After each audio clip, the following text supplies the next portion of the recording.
Hi there, this is Lee McQueen, and I'm continuing on a little track that I've been on, speaking of Hillary Clinton versus certain states of government. This is Hillary Clinton versus Honduras, and I just wanted to maybe help people understand a little bit of what they've been seeing this election season and how the past has informed the future and how certain patterns have repeated themselves.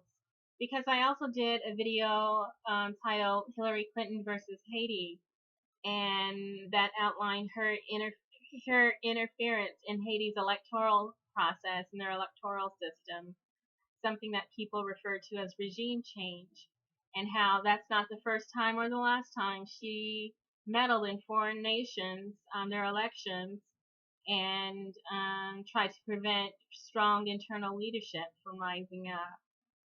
So in Honduras, what is Hillary Clinton's connection? Well, I wanted to just point out that when Hillary Clinton campaigned in California, the most populous state of this nation, and one of the final primaries this season, there were more people outside the venue where she was holding her rally than there were inside. There were more people outside protesting her than there were inside supporting her. The reason being that California has a sizable Latino population, and quite a few of them were outside that venue in Los Angeles holding up signs that said such things like Hillary, things like that. And maybe a lot of people didn't understand the zeal against Hillary Clinton. They just said, oh, it's protesters. But there was a certain intensity among that Latino population that might have gotten past people if they don't know what Hillary has done in Honduras. Just a couple of months prior to the June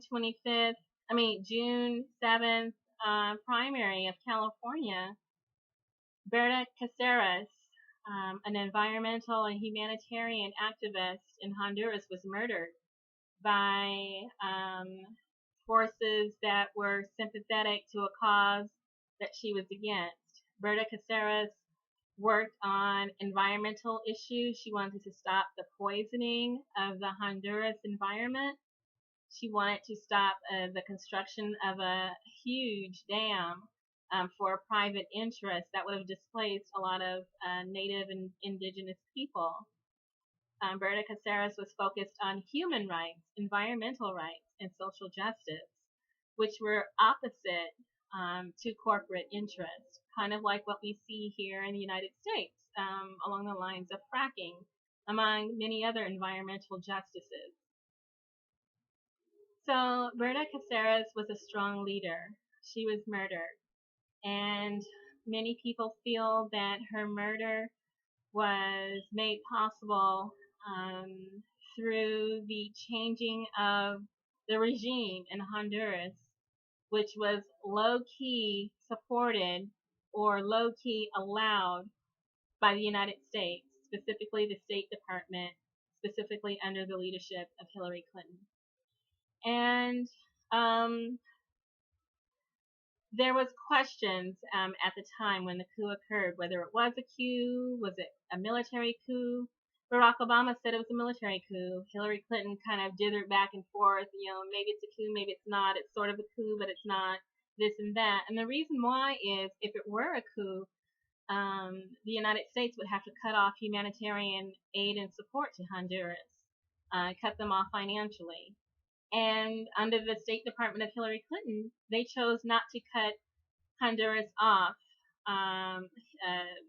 aid by the United States, financial aid. So basically, even though it was a military coup, as many people have described through the circumstances, the legitimately elected Democratic leader who was trending towards leftist politics was forcibly removed and forced to go into exile by right-wing military forces.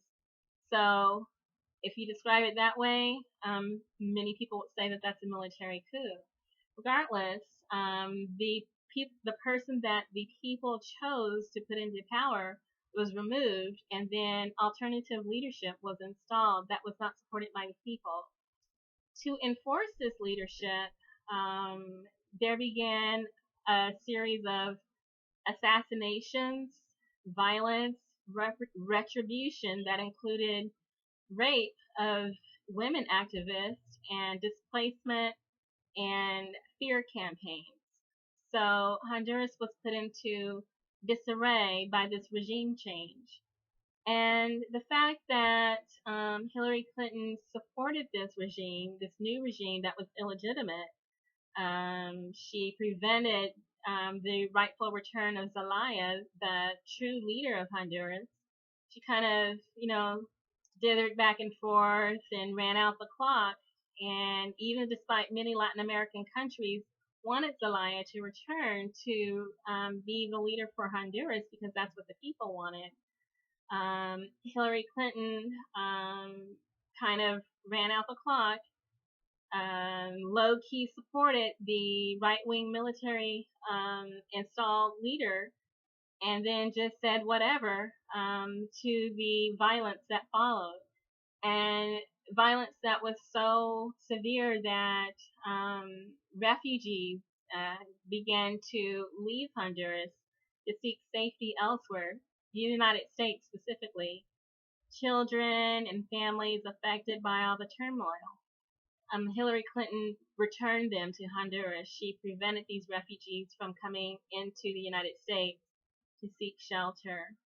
And so, in this period of turmoil since the regime change, this upheaval of violence, several activists rose to provide protection or to communicate a message of a pro-human message, and they were slaughtered one by one. Berta Caceres was one of the most high-profile activists that was murdered in her home.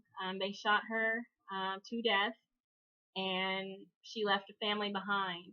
And so this is Hillary's engagement with Honduras. And there's just so many more stories, so many more countries. I've talked about Haiti, Honduras, but it doesn't even begin or end there. But it is part of a larger pattern. And so when you see people who hold up signs called and with words on them like Hillary, now you know why.